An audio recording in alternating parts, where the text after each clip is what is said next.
grab your cell phone right now, please turn it off. Make sure that it's not on, or pagers.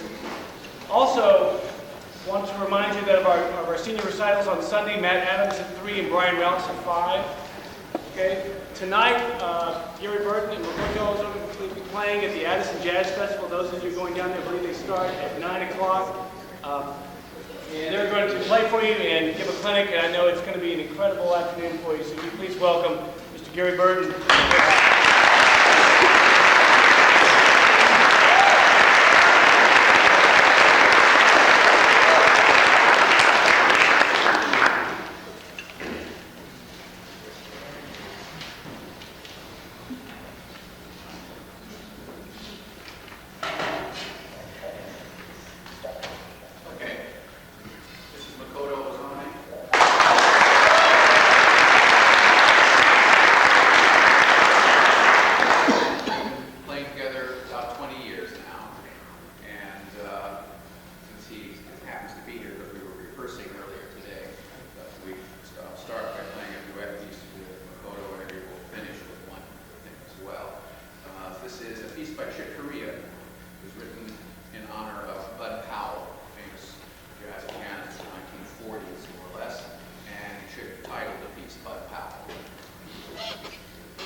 several years before they could listenable. We're beginning to listen to practice. Complicated fingering systems to learn, like on horns, even piano players. You know, the challenge with piano, having to play piano at all, is that you've got 10 fingers and they get tangled up all the time. So you have to learn these patterns of how to use your fingers so that you don't get tangled. There's less of that with the vibraphone. The only real technique is, you know, knowing when to use the pedal and opening and closing the mouths to get the right voicings and so on.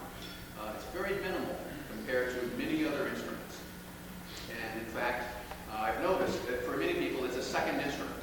They teach themselves in a few months if they already know how to play something else. It happened to me several times during the years when I taught a lot, that students would come in all upset and depressed that their new roommate, the pianist, had, you know, one afternoon while they were gone, had come over to the vibraphone, and by the end of the afternoon was playing pretty well. And the vibraphone player who has been working on it for 10 years already, this is really, you know, discouraging. But that's just the nature of the instrument. It is easy to get started on, let's put it that way. And therein lies the best advice about how to approach the instrument. It's a simple concept. The notes are laid out in front of you in a very logical way. They're a standard keyboard, and you know you can see them all, and you can just reach out and hit the ones you want at the right time. It's a much more immediate experience than a horn where you have to do these fingers, that finger, and now I got to get the right pressure in the mouth, and okay, there it is, hopefully. Here, we know right where it is, we can go hit it. My advice to people with playing the vibraphone is, whatever is the simplest way to do it is almost always the right way. Less motion, less movement, and if you see someone playing and it looks like they're moving a lot, because it's, you know, you do have to get around, you know, this 4 feet to 5 feet, whatever long this thing is. And it even looks like the mallets are up high in the air at times. But in fact, the trick is you only hit the bar when you're close to it, from about, you know, 2 inches. So whether I'm hitting it softly or as hard as I can play, I don't make the attack until the mallet is close to it. So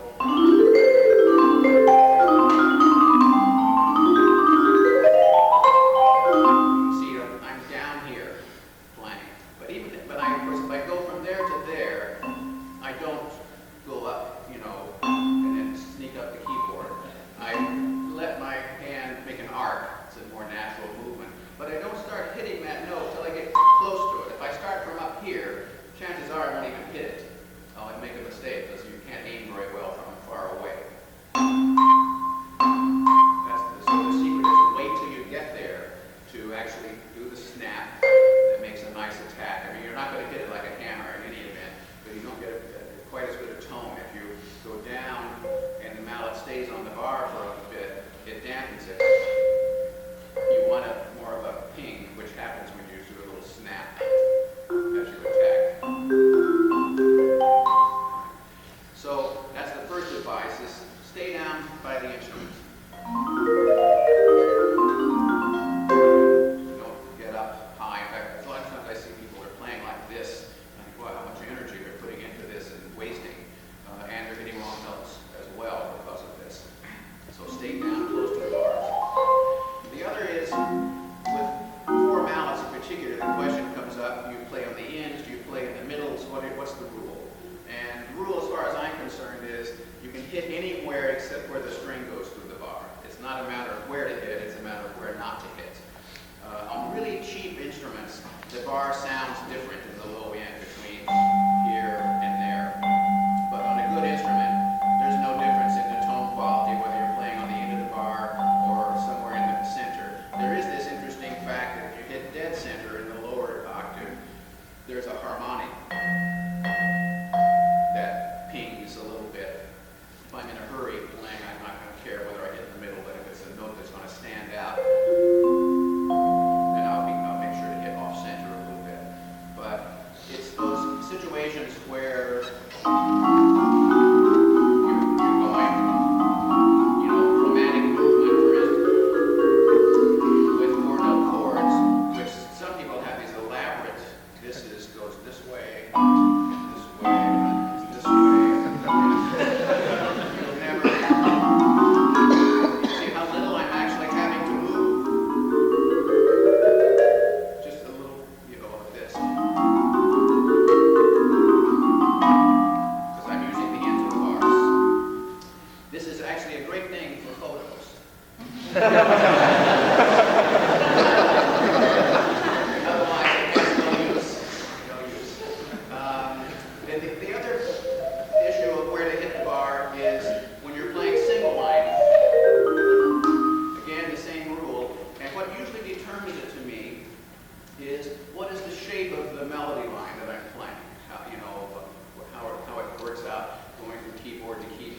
conscious capability that we have is much more accurate at making those kinds of decisions and can do it incredibly quickly. We try to consciously decide I should start with the left and then two rights and another left. You can't think fast enough to play the part. The same is true in improvising.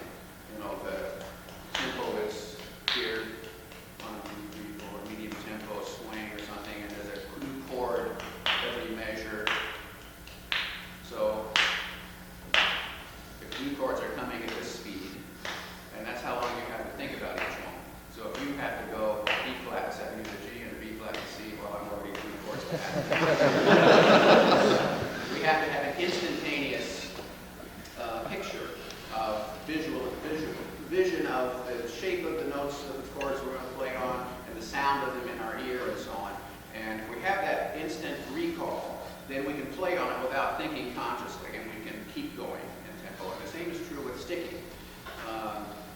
Most of us who learned to play back in the cave days, when I started playing the vibraphone, it was 20 years old. It was invented in around 1930, 1929. And it was still a pretty new instrument. I didn't know that at the time. I was 6 years old, and all I knew was that the lady down the street gave lessons on these things. And so my folks signed me up for lessons. And that's why I started with the vibraphone. People ask me, why did you ever pick that thing? And that's the answer. And I assumed that there were vibraphone teachers in every town. On most streets, even, for all I knew. But I forgot what the point was I was trying to make. Is that, sticking.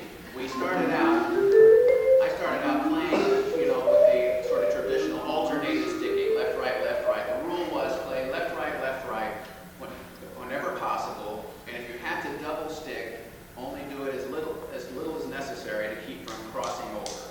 So for the most part, you just did left, right, left, right. And that kind of works if you're playing very predictable tonal music that's made up of arpeggios and scales, because for some reason it kind of lays relatively comfortable for alternated sticking. Newer music, atonal music, jazz improvising and so on, doesn't work so well for a real strict adherence to alternated sticking. And I discovered this when I started playing jazz. By then I was in my teens, and realized that I was really hemmed in by this kind of sticking to having to play predictable patterns of notes. And I, wanted to, I could think of other things, but couldn't get to them fast enough, and kept falling back into the things that felt comfortable on my, to my hands. So I spent a summer kind of forcing myself to play odd combinations, entire scales with each hand. Groups of note. I just made up exercises to force myself to play more than left, right, left, right. And it took me a while. At first it was very clumsy and awkward to do that. But the next step was convinced me I was doing the right thing, because I started wanting to accompany myself. And in order to play accompanying with one hand and soloing with the other, I needed to have independence of my hands. I needed to be able to play a line with one hand and feel comfortable doing it. So this hand could do something else, and so on. So by the end of high school, I had made this transition from two-mallet primarily playing and kind of old traditional style to a much more flexible style.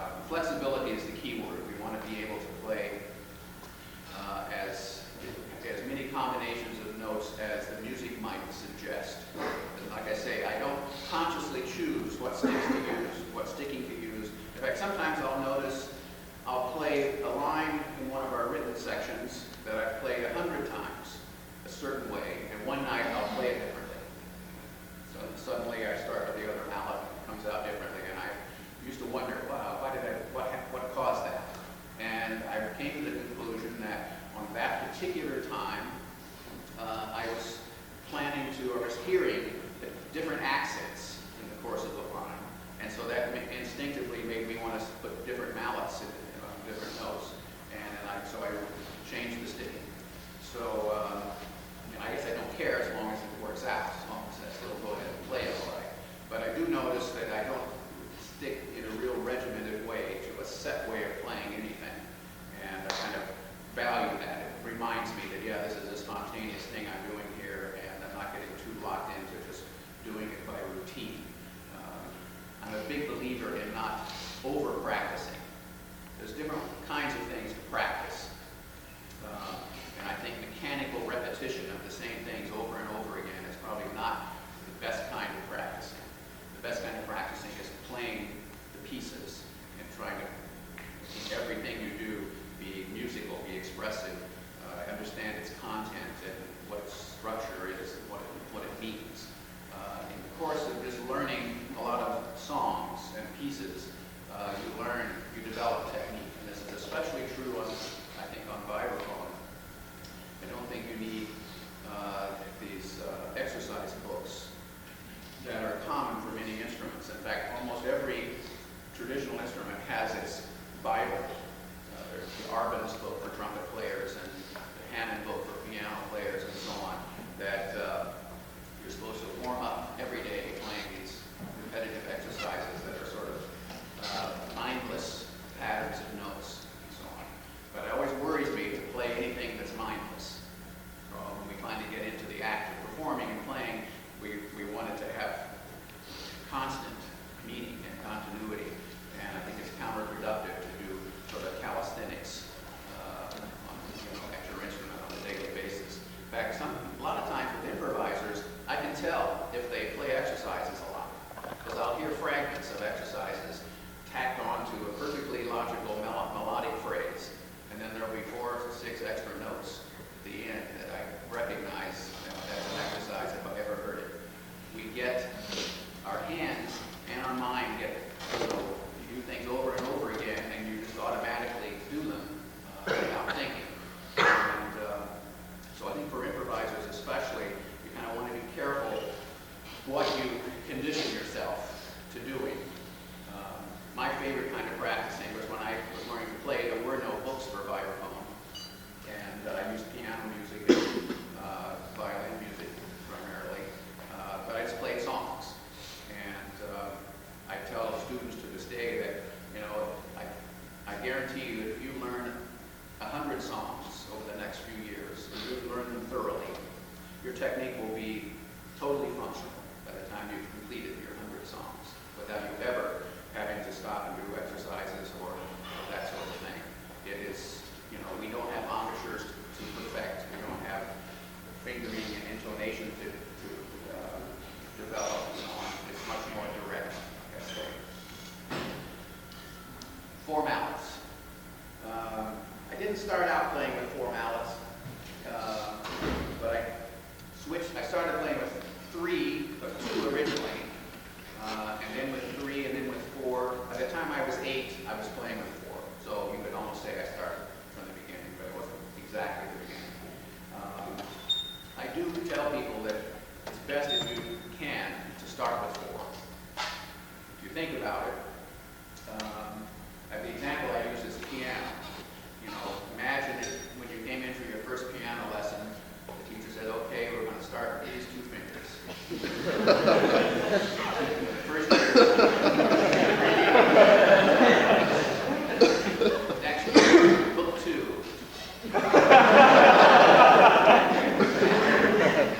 So the thing is, if you get used to playing a certain way, and you switch to another concept, your brain has to get reprogrammed.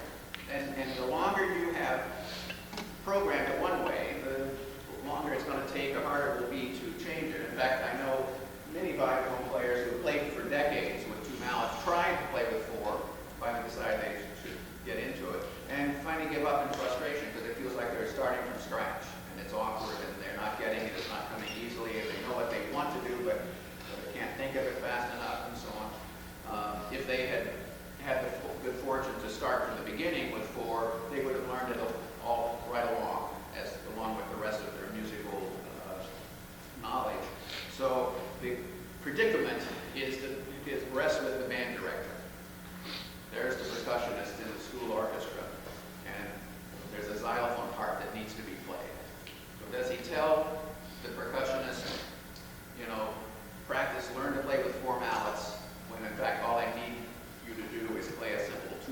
xylophone part? Or do I take the easy way out and say, here, take these two and learn that part and play it, in the concerts and so on. So, the best advice, musically speaking, is if someone's going to start playing mallet instruments, they should play with four. But often they don't. In the case of that example, and also in the case of self-taught jazz players, there's a tendency to start with two. It's easier, and you listen to records, and half the players who play vibes play with two mallets primarily. Bill Jackson certainly is the most probably well-known vibraphone player in the history of the instrument, and always played with two, and wonderfully, I might add, had always been my favorite player until he passed away 2 years ago. But these days, it's hard to imagine a player wouldn't want to have facility with four mallets, because when I started playing with four, I wasn't the first by any means, but the reigning perspective was that you wouldn't really need to use four except in an occasional instance, and it wasn't that practical to play with four, so why put in all the time to learn how to do it? And there were even people who believed that you couldn't possibly swing if you had four mallets in your hands. I had a couple of older players tell me that. That all changed during the 60s, 70s, 80s, as more and more players started playing with four mallets and it became more standard. I don't know what what you're told here in terms of the ways to hold four mallets, but I'll tell you the three most common approaches and what I think about each of them. And understand that all this kind of information is just one person's opinion. Everybody finds their own ways of doing things. Everybody finds their own kind of mallet that they like best, and everybody makes their own ultimately at some point or other, experimenting, looking for that perfect sound that will be yours. I started out playing what was now called the standard conventional traditional grip. The inside mallet is on top, and you open and close them with the index finger and thumb, and play single lines with two inside mallets. Now, the disadvantages of this grip are the mallets you're not playing with flop around a lot, and very quickly you'll get blisters on your fingers from all this action, and they're clumsy. It's clumsy to play lines with. So almost everybody that plays this way, you'll notice, they play the written part, and then when it comes time to solo, they lay down two mallets so they can play it, because it's just so cumbersome. And that's what I did. I started out that way. And the problem came when I realized I would put down the two mallets and start playing, and then I would hear, I want a chord here. I want to play a voicing now, and I wouldn't have the four mallets. So I think that was my junior year in high school, my summer of my junior year. I said, this is it. I'm going to keep holding the four mallets all the time until I get used to it. And the first thing I decided was this grip was not going to work because it was just too clumsy. So I messed around for a few weeks of different ways to hold them and ended up just reversing which ones were on top. And it changed a lot in terms of how the mallets were stabilized in my hand. I could open and close them with much more control, and even get wider intervals. And what's more, it changed the role of the thumb, which now has almost nothing to do except the downward attack of this inside mallet. Otherwise, it has no job. It's all done with the fingers. And I use the upper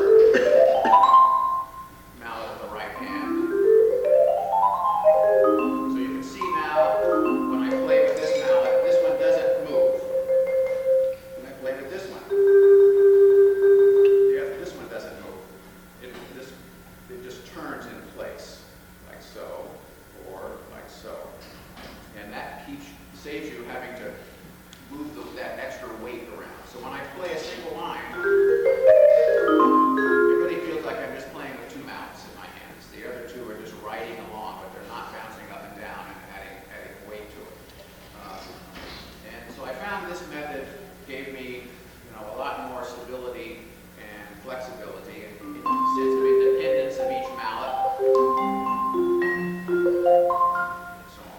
So I stuck with this. Somewhat embarrassing to me, this is now called the Burton grip. And I will tell you that I wasn't the first person to even play this way. I've found several older players, a guy named Bobby Christian in Chicago, who passed away 10 or 15 years ago. He's kind of an old vaudeville musician. He played the same way as well. We should call it the Christian grip or something. That didn't have to start to sound religious. I guess we couldn't do that.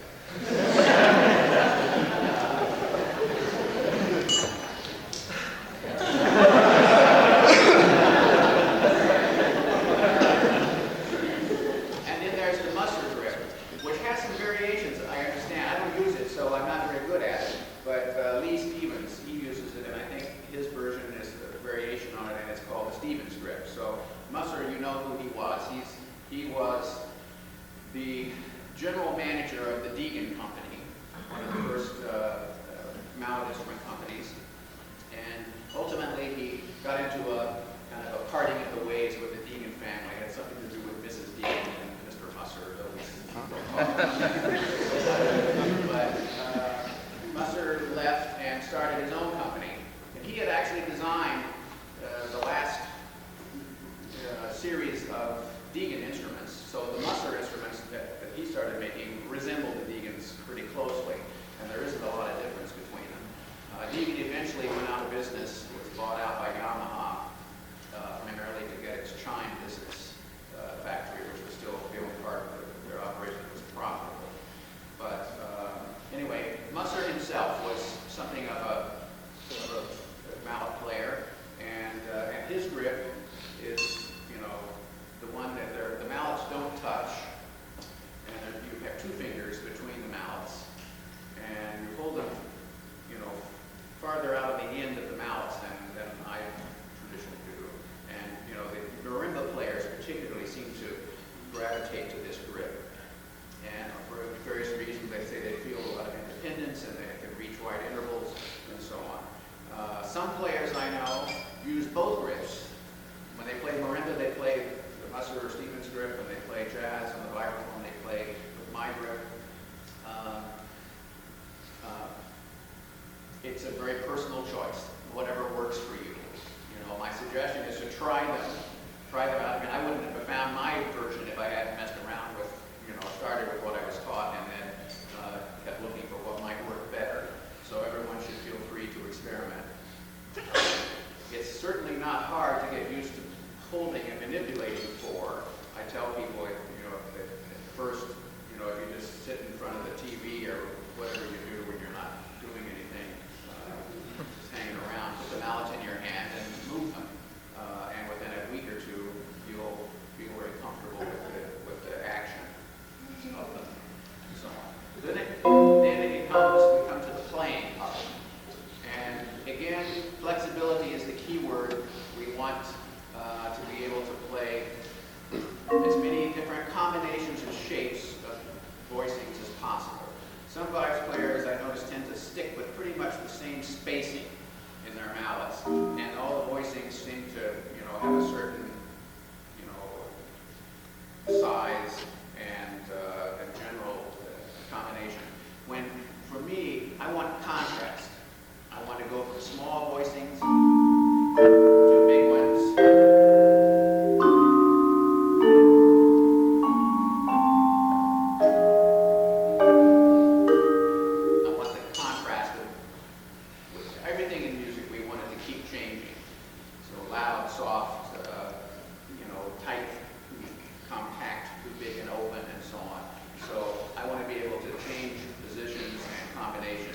Very easily.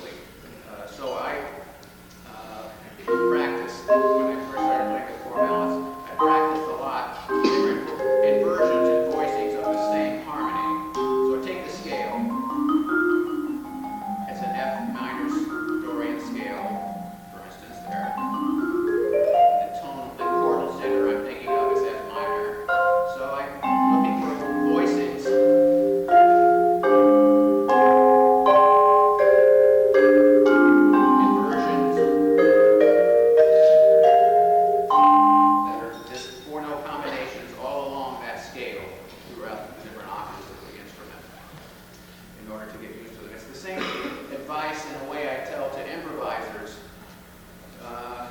Do most of you try improvising as well? Is that pretty much a common thing? Nobody's answering. I'll guess that some of you do. In order to have that, I mentioned that instant recall thing before. When you're playing chords and those are coming by in the music, and you come to the next one. I know you've all had this experience if you've tried improvising. You know, the first chord is B flat 7, oh great, I got that one, C7, no problem, F major or whatever. And then you see it on the next page. It's coming up. It's an F sharp minor 7 flat 5. And okay, F sharp minor 7 flat 5. And you get there, and you have, you know, a few choices. First choice is you can rest.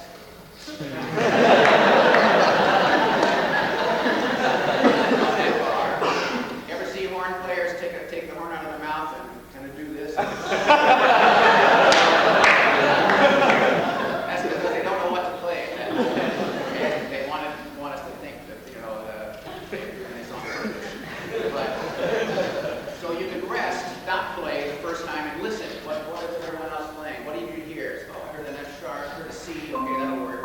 So the next time you come to the chord in the next chorus, you start, okay, I know that'll work. In fact, you can even always play it safe and say, well, it's an F sharp minor 7 flat 5. I know the F sharp is going to work. And that's in the chord sample. So you start off with F sharps, get them going, and keep listening and hoping for more. And if you're good at this, no one will notice. And there's an interesting rule, too, which is the less familiar chords don't last long. They're 2 beats instead of 2 measures. B flat lasts for 2 measures, but the F sharp minor 7 flat 5, it's only 2 beats, so you can kind of skip through it without having to deal with it. But we want to know what those chords are and what notes are available to us. And we can't do it consciously figuring it out when we get there to the spot. We have to imprint it on our memory. And so what I say to people is find the scale, and then you do the thing that the classical musician never does. That's how a classical musician practices the scales. They just play the scale. But a jazz improviser will never play an F sharp minor scale, or appropriate scale like that. They will play it. They'll have to break it up in different combinations. So that's what you want to get familiar with, is seeing this with the scale pattern, with your visual imagination. So if I stand here and name any chord symbol, it's as if I suddenly see that those notes light up a little bit, and I see that shape, whatever the chord pattern is. And then play around on it. Immerse your ears in the sound of this. So the next time someone says to you, or the music says to you, or whatever, says F sharp minor 7 flat 5, you'll have a memory, you'll hear it. You can picture the sound of it in your ear, in your imagination, and you'll see it in your mind's eye on the instrument. And believe me, you can go right into playing on it. And get used to playing with these notes.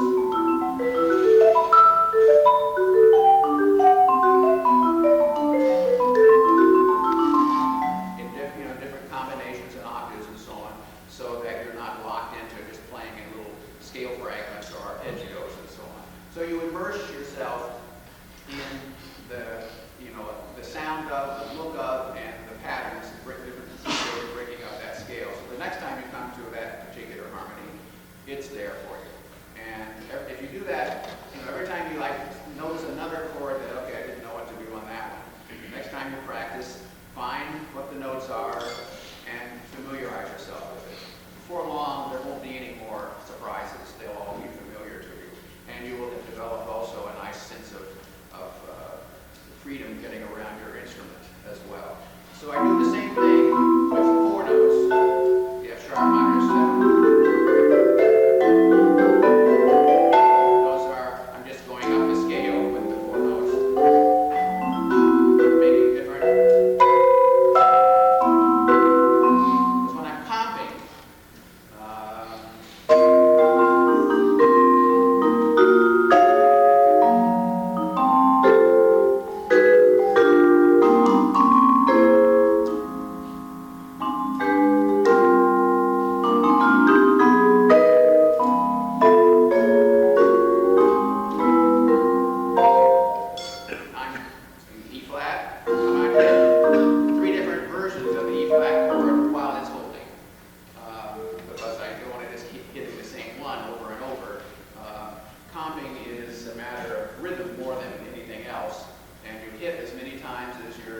tell you you need a punch or an accent or a hit.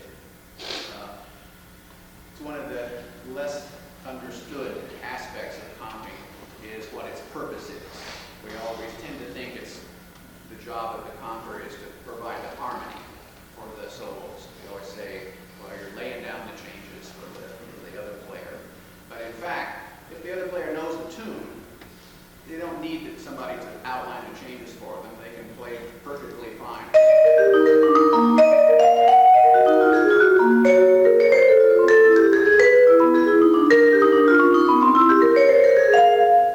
You can hear my chords very clearly there. If you go off the street, you can hear my harmonies without accompaniment.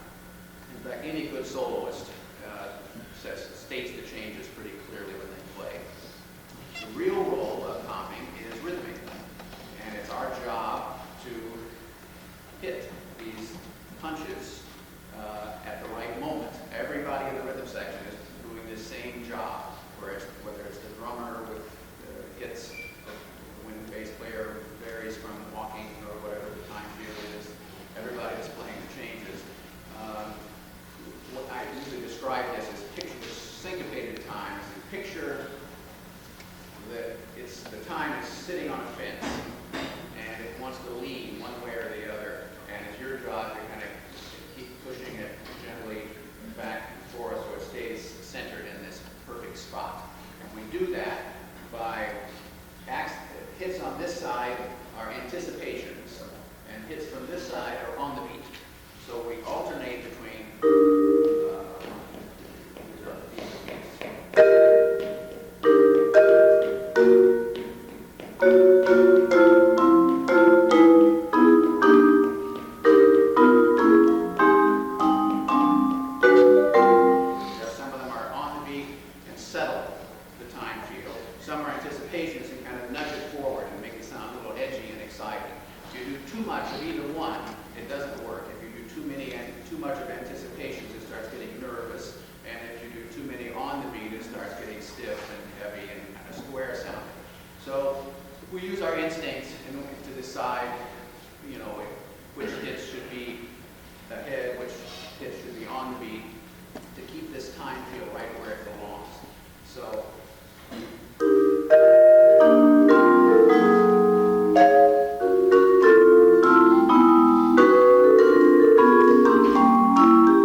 one of the more interesting things is how my mind drifts in and out of paying attention to the music.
talking too much, you'll get tongue-tied.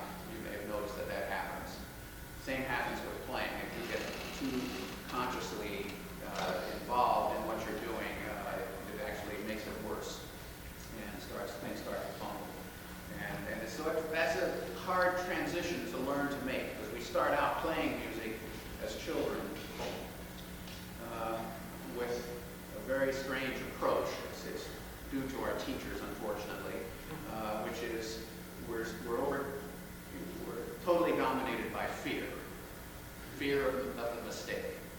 You know, that's the whole idea when starting as a child is play it perfectly. Don't, oh no, it's an A flat. Sorry, okay. No, use the fourth finger, not the third finger on that one. Okay, do it again, get it right. That's how we start learning music. It's not very musical. It's not expressive. It's not creative. It's certainly not personal. It's mechanical and it's fear-based. That's not a good prescription, but later on for being a good performer. At some point, we turn that around. We make a transition through years of student playing and high school band concerts and everything, recitals and everything else, and we somehow leave that baggage behind and start to discover, how it functions best when we sort of trust our well-honed musical instincts and believe in the playing and let our playing instincts guide the process.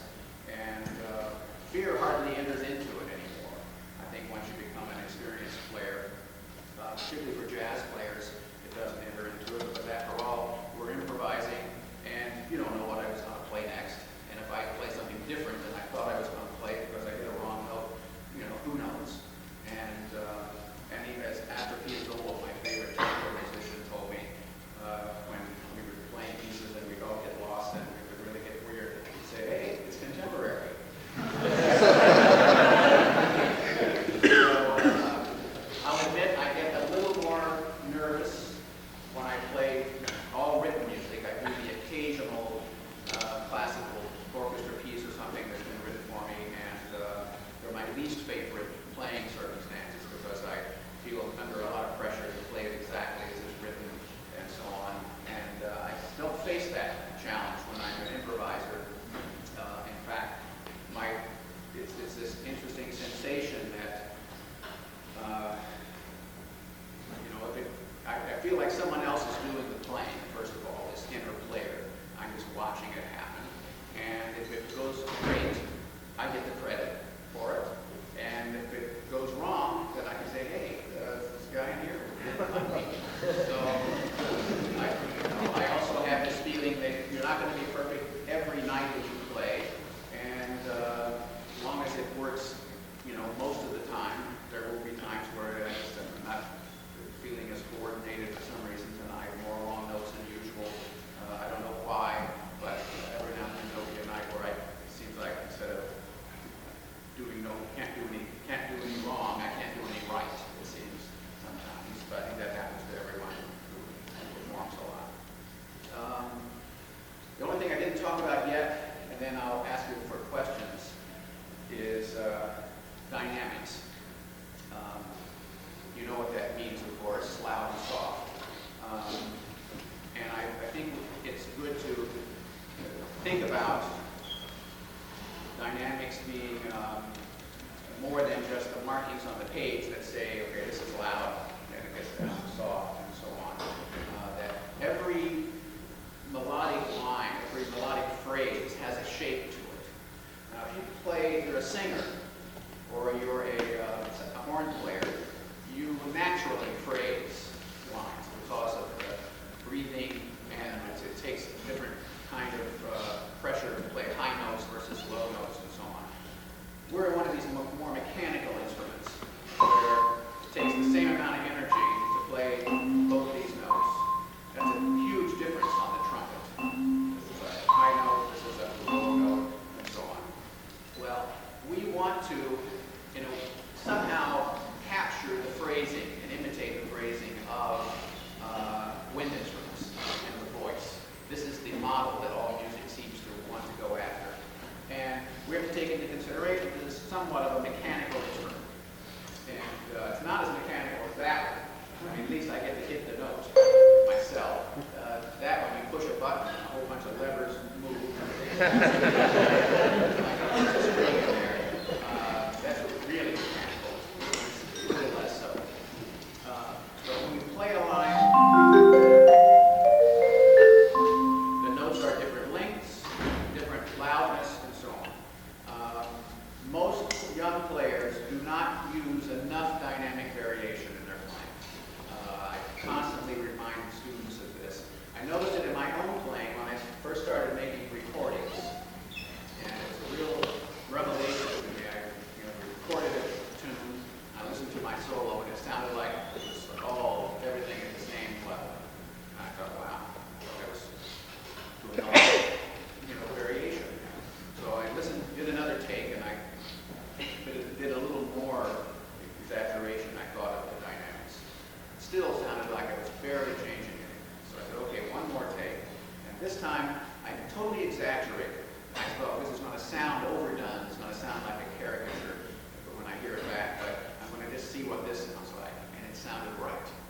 And I realized, aha, I had to put a lot more into the louds and the softs than I had realized. I want to use, when I solo, I want to use the full range of my dynamics. I want to use my softest and my loudest.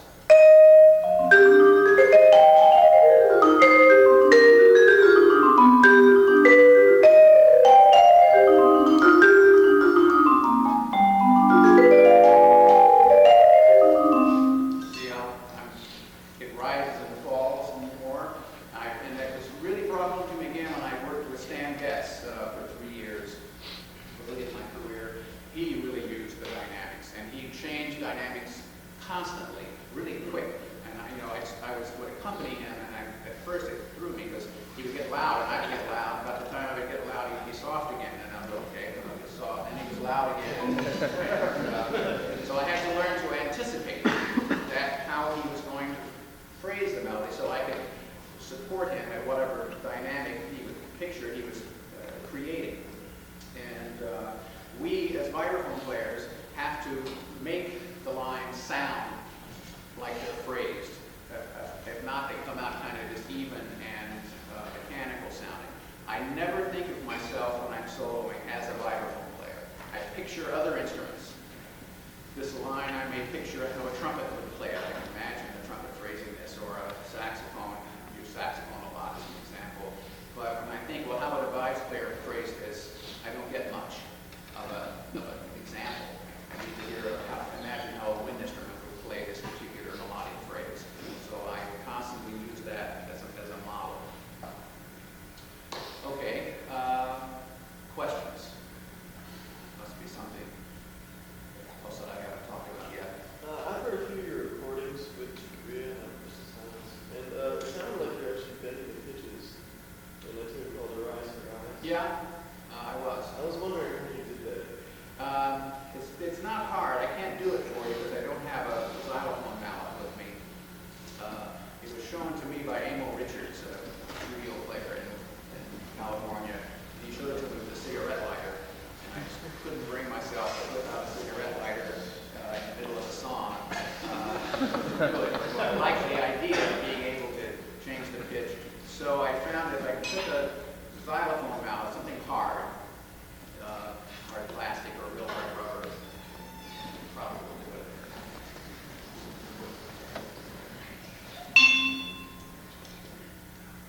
The bar doesn't vibrate where the string goes through. It's called the nodal points, and they're dead. So you can touch it there, unlike a resin bar, you touch it, those two dead spots, the bar keeps ringing. So if you put something hard on that spot, and slide away from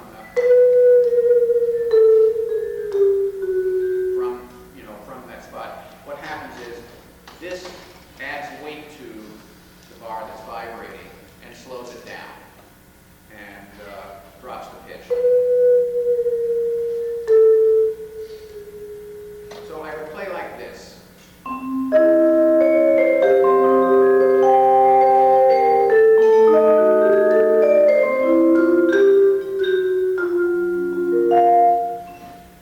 And I did that, I used that on some pieces for about 5 to 10 years or so.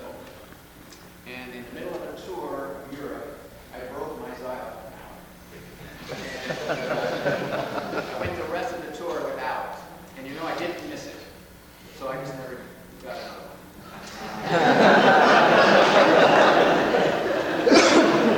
The truth is, I had hoped that it would become accepted as just one of the things that vice players do.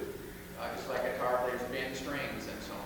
So the first time a guitar player bends a string, people went, whoa, what's that he's doing? But, you know, after the, 3,000 times, it's no big deal. But always, people never seem to get over the fact that, he's doing some kind of interesting, how does he do that? Instead of listening to the music, they were all caught up in the trick that was going on. So I decided that after that amount of time, that if they still haven't gotten used to it, it's not going to happen. I stopped doing it. I thought it was distracting people from listening to the music. And so it's been a long time since I've actually used it. Any more questions? No one's asking why I don't use the motor, so I won't tell you.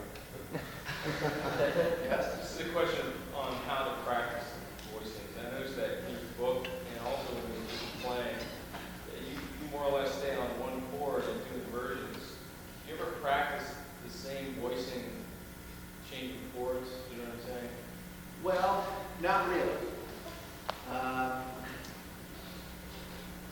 We trying to take the same and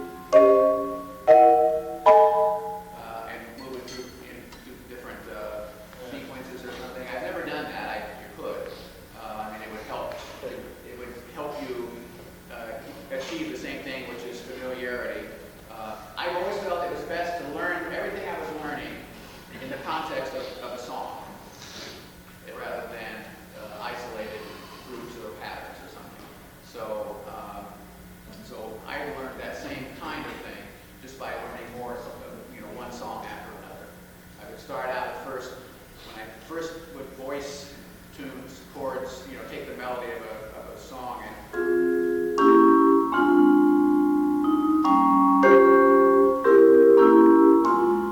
it would take me 2 hours to figure out the voicings the first time I did it. And by the time I was learning my 20th song, I could voice it in 10 minutes. And then I could sight read them after that. Pianists, I've always said, well, if 1 million piano players can do this, and they're not all that smart, then